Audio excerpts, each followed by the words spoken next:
Oh, good day. Start with a stretch. It's a good idea. Trust. Trust is so important. Like love, we learn about trust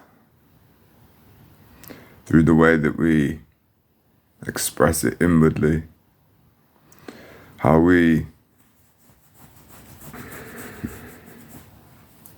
develop trust in this world.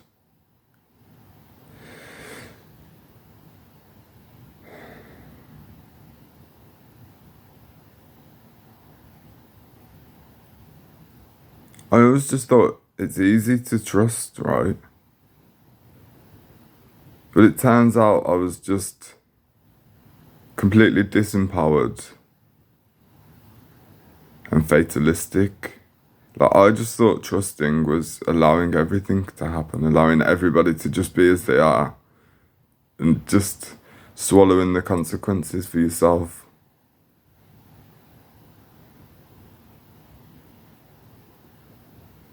That led me to believe that I was a victim of life, because it really felt like that, because things kept happening to me where my very weak or completely absent boundaries led to me losing in some shape or form or being hurt.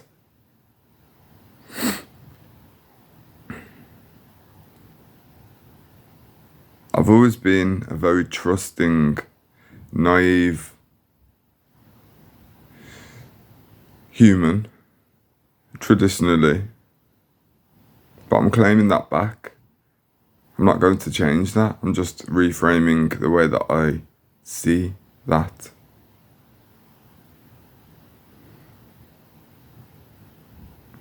And to always want to see the good in something,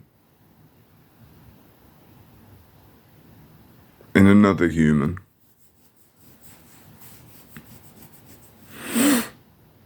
Is to see God in another, but then it's up to that particular version of God to act accordingly or not.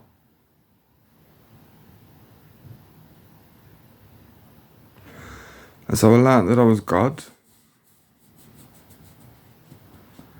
and I considered the first thing God might learn.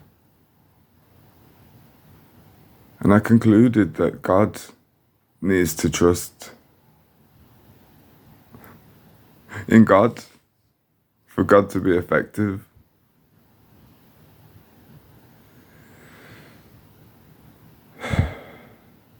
So then, the quandary, how do I trust this man who has done so many silly things, so many silly things?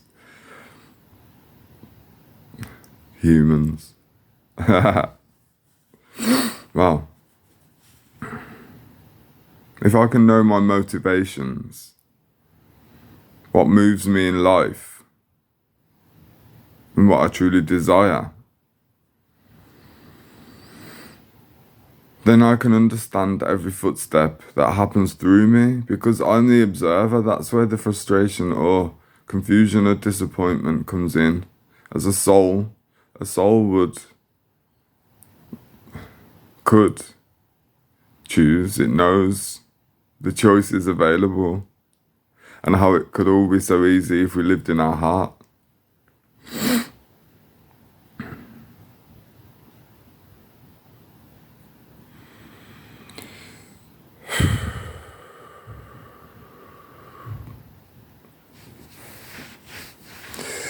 So, to trust yourself. First, you have to understand how deceitful we are as humans, or how deceitful the human mind is, how efficient it is at convincing us. the potentialities of darkness that dwell in all the hidden corners of the human psyche. We have to know the aspects that can't be trusted. We have to know our blind spots in order to trust yourself, in order to trust that the Holy Spirit, the force that animates life, God, consciousness, is operating through you to maximum degree for maximum effect, whatever that means. Because then you understand that the bedmate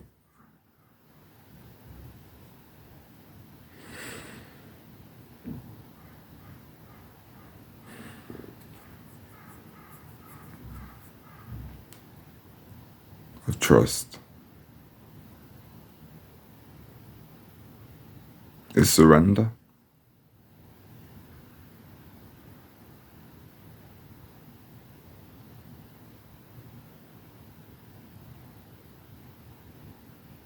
If the idea is to just be watching a movie,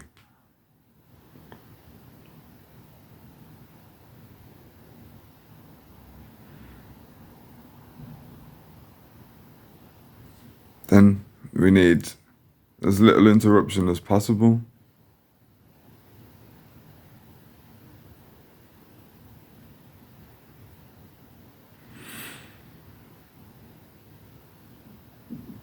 So everything can flow. And so we have experiences with other units of consciousness, and we judge whether this is a human we can trust or a human we don't trust. And we can innately sense, or we at least think we can, who's worth trusting, letting in.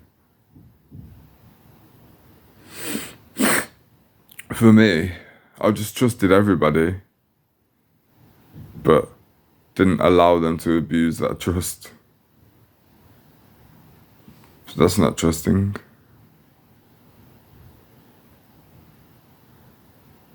It's not true trusting, is it, if you just put boundaries up anyway with everybody and just become hyper independent in this world. I'll just do everything myself, even if it can only be done to a half-assed degree. I'll just do it myself, and I won't moan, but I'll probably just passive-aggressively just carry that weight whilst realising the only one I can blame is myself. That kind of thing.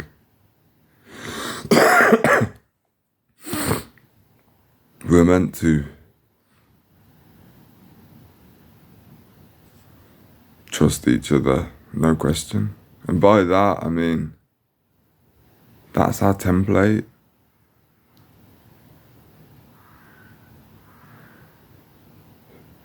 Any form of division, any energy which carries with it an intention to cause a divide between two humans who I just love. It's not of us. It's not organic. It's not of love. It's not of God. So anything which is not natural eventually will die. Because that's the nature of life. Within the double helix of what life actually is encoded the information to destroy anything which can't be living.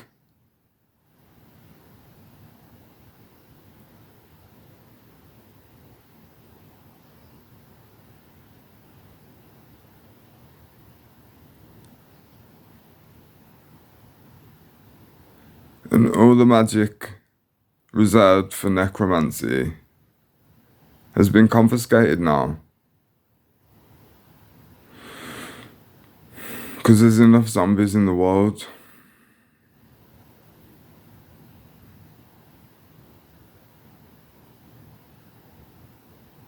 So it's time to be alive. And that includes fully trusting, fully surrendering, fully engaging in a life that just lives through each of us, that animates us and provides all of the stepping stones and opportunities to live in full bliss, but not selfishly, for good, for once and for all.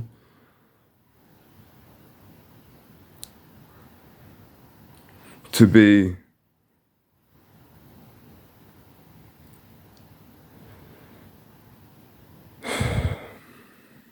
a cup that knows nothing but fullness and overflow and service.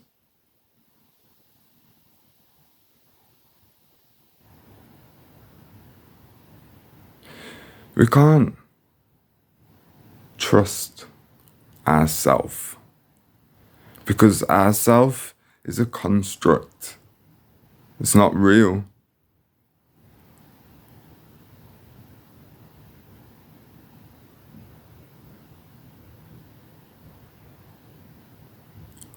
The idea of trust isn't a human thing.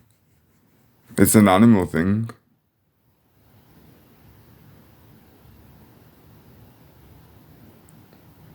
A squirrel will move a bit slower to test whether a branch is worth investigating or not.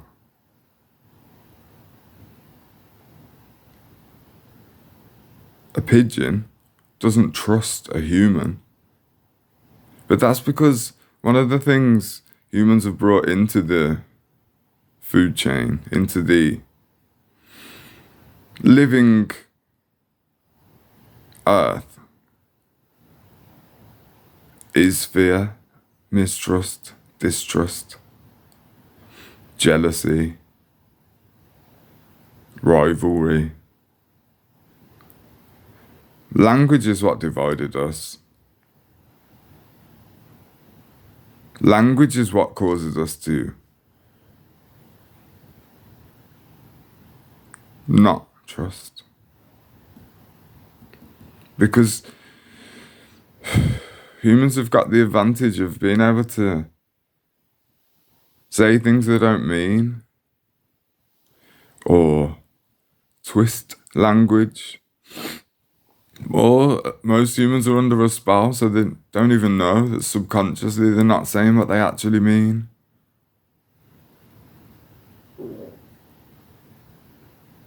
Or we avoid conflict.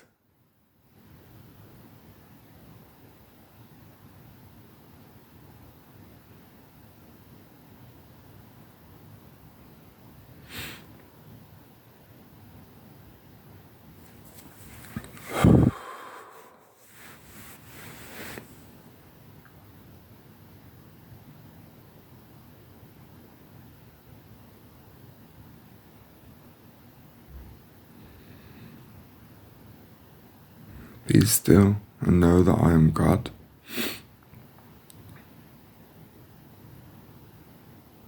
It's not difficult.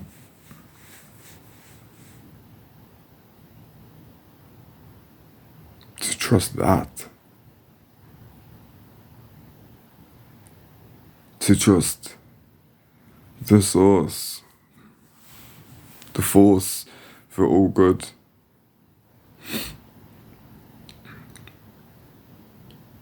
And beyond that, beyond even good and bad, wrong and right.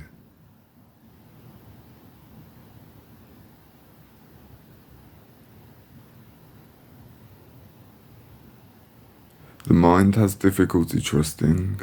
The mind created the ability to even assess levels of trust, just as a fun exercise in having excuses, but the heart is trust. personified.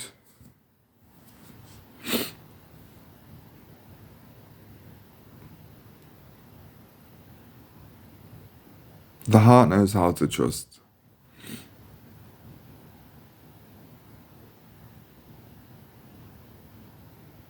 The mind enjoys the idea of safety. Love is not safe. Love is not safe. It can't be.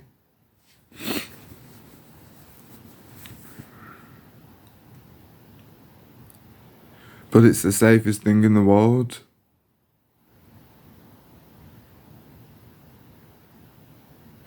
Love might place us in precarious situations, but love is what guides us through and out of any situation.